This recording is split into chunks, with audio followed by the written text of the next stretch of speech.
Hey guys, so today's video I'm basically just going to be encouraging you, and I'm going to just be talking about faith. I really am passionate about the topic of faith, if you haven't noticed, and today I just want to share like a little testimony and just encourage you that whatever you're going through, don't let it be the breaking point of your relationship with Jesus. Don't let it be the point where you turn away, because God said that He will never leave or forsake you, and He will always be there for you to comfort you. And sometimes as Christians, we are in situations where it just looks like, where are you, God? When it doesn't go as you expected, or maybe when your bill is due and the due date is there and it's gone past it and you're getting red letters and it's like, God, what's going on? When your rent is due and you can't see how you're going to pay it. When people in your life, relationships that you didn't expect, for example, you married this person, you thought they were the person for you, and now you're going through divorce. Nobody gets married to get divorced. And sometimes we're in situations where the enemy is just like, well, where's your God now then? And the enemy is like taunting you and really taunting and just getting into your head, and you are listening to the enemy and you're believing the enemy and you're falling away, you're backsliding. You're just like, God, well, all these years I've been serving you and look what's happened to me. And instead of holding on to the faith that we knew, the faith that we fell in love with, the Jesus that we know so well to love and care for us. Is Christianity all about being comfortable, or are we supposed to grow in our uncomfortable situations, in our unexpected situations, in situations where we would have never dreamt that we would be in? Man, it's not always easy, but I just want to encourage you that God is real. And we often encourage, even as I'm encouraging you now, what I'm saying will be tested. We believe and we sing in church and we say, Jesus saved my life. But is it only when we are in blessed situations that we see as blessed, or when we're in situations that we're comfortable, our prayers have been answered and now God is so good? What about when people close to you let you down or really hurt you to the point of what you feel like is no return? Is that a reason for you to turn your back on your relationship with God? What will it take for you to turn away? What's that one thing in your life that you're just like, if this doesn't go well, then I don't know what I'm gonna do? God will always be there for us, and it's just for us to really believe and tap into that and really live it so that we can inspire other people. There's so many testimonies out there of people, that were at the end of the road and they felt like there was no light at the end of the tunnel. But at the last minute, God shows up, and God is always there. Sometimes He's testing us. I'll just share a small testimony. So every month, my company pays us at the last day of every month. And of course, when it comes to payments, like on your contract, it says you're going to be paid at this day. And as time goes on, you're always paid on time. So recently, very recently actually, in my whole company, in the whole of London, we weren't paid on time. And my first reaction was to just be like, what? I work hard, I work with my heart, and these people are gonna mess with my money. I go to work. I started thinking, like, should I even bother to go to work today, because you guys are not paying me on time? And I phoned the HR, who reassured me that they would pay me that day.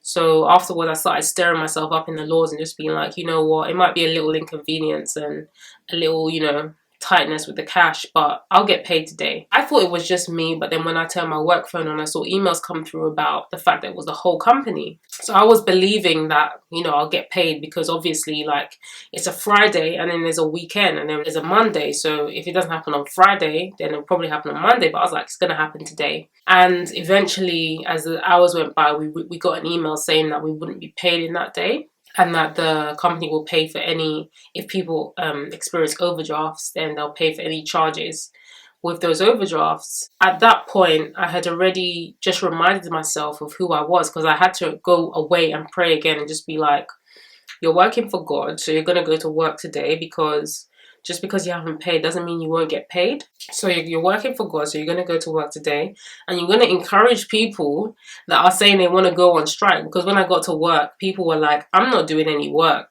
because I've been working this whole month and I haven't been paid, so I'm not doing any work. So I then had to speak life into them. So God was watching me like, You're going to go to work as normal. You're going to put a smile on your face and do your work. And you're going to encourage my children, those that believe in me and those that don't believe in me. And we're going to talk about it because, yeah, you need to encourage these people. So I went and put a smile on my face and just said, oh, well, we haven't been paid today, but, you know, it looks like it's coming through on Monday. So, you know, and when they say that they didn't want to work, I was like, yeah, I see what you mean. I understand your frustration, but, you know, the work still needs to be done. So I'm just going to go and do my work. And it's really inconvenient just listening to people, showing them that I'm just going to do my work and just kind of encouraging them to just, you know, should be okay. You know, we're all in the same boat anyway. So at that point, I feel like the initial reaction was just to like give up and forget that I'm working for God. Forget the fact that God is the one that put me in that workplace to do his work.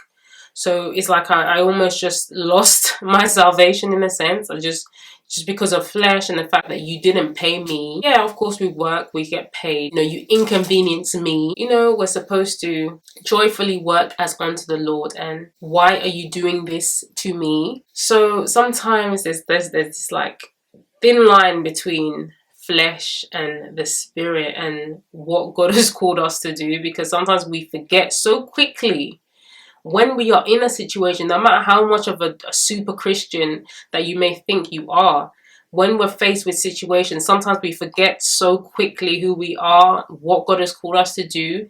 We don't even initially call on him. We just react just like that. React. And it's like, let's take it back and let's think before we speak, and let's pause and let's really reflect on what is really going on here. Now, no one knows why that happened. It could have been a technical glitch. Maybe God wanted to test some people. Like, I have no idea. The sovereign almighty one knows why. But I think that it's up to us how we react in situations that we are in life. You know, there's two options, obviously, either follow God or go back into the world. But to me, that's not an option for me. And, you know, when we give our lives to Christ, it's a beautiful thing where, you know, I've decided to follow Jesus, no turning back. And then when we're faced with a problem, it's like we forget. But I just want to leave this thought in your head that Jesus walked this earth and, you know, went through all the things that we've gone through and more, and experienced everything. You know, when they depict Jesus on the cross, it's like it's a pretty picture, isn't it? It's just a man that's laying down and doesn't have too many bruises on him. I mean, of course, you get so many different illustrations, but the ones that I've seen, like the cross and the pendants, but he was absolutely disfigured beyond recognition. And he took on all our pain, all diseases, sins of the world. He's taken them on, and it's finished. And it's like leading up to him going on the cross, he didn't give up. You know, he struggled. He said, can you take this cup away from me? But he didn't give up. And I guess it kind of leads on to the Easter kind of season, I guess. But I just want to encourage you, like, Jesus didn't give up. It was uncomfortable. He didn't have a place to lay his head. He didn't have a comfortable home. It was conflict after conflict. Like, everything he said and did, the Pharisees and the Gentiles always had something to say. Like, especially the Pharisees always had something to oppose. Like, he was like the most criticized man ever. They were always looking for a fault. And as believers, sometimes when you give your life to Christ, you'll find that you can never win with people. They're always trying to see where you've gone wrong so that they can catch you out. It's the same way they treated Jesus. So I just want to encourage you that Jesus went all the way. I mean, like, he just went all the way. All the insults, all the people around him, like, you know, the unlovable, as some would say, the tax collectors, the prostitutes, the sinners, you know, the fornicators, the liars, the thieves, the people that we in our lives can't stand sometimes. Jesus loved them, and he went all the way. He went all the way. He didn't just give up, like, okay, this cross, I don't think I can do this, God. Like, so let us try and remember that in our lives, and let us be pumped, ooze out his love and ooze out who he is, and just really just live for him. I don't know what you're going through right now. I don't know what situation you're in, but God is a light at the end of the tunnel, and you can do this. Beautiful. Whoever is watching, you can do this. And there is something behind your patience, behind your suffering, you know? And this world is not our home. We have a home in heaven. So everything here is temporary. Let's try not to take it to heart too much. And let's remember that we have a home and we have a Father in heaven that loves us, and everything that we're going through, He understands. He's the only one that can understand us. No one can understand us as much as He does. So I just pray for you that you would just not have a cut-off point for your relationship with God. Don't give up so easily. Remember, He loves you. He's there for you. He knows your life. He knows your heart. Live for Him and be obedient. This world has nothing to offer you. Giving up is not going to do you any favors. At the end of the day, everything will be worse if you give up. This Father that we serve is amazing. He's faithful. He's holy and awesome and beautiful and just and more.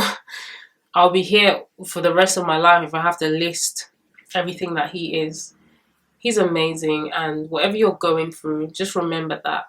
God bless you guys. Bye.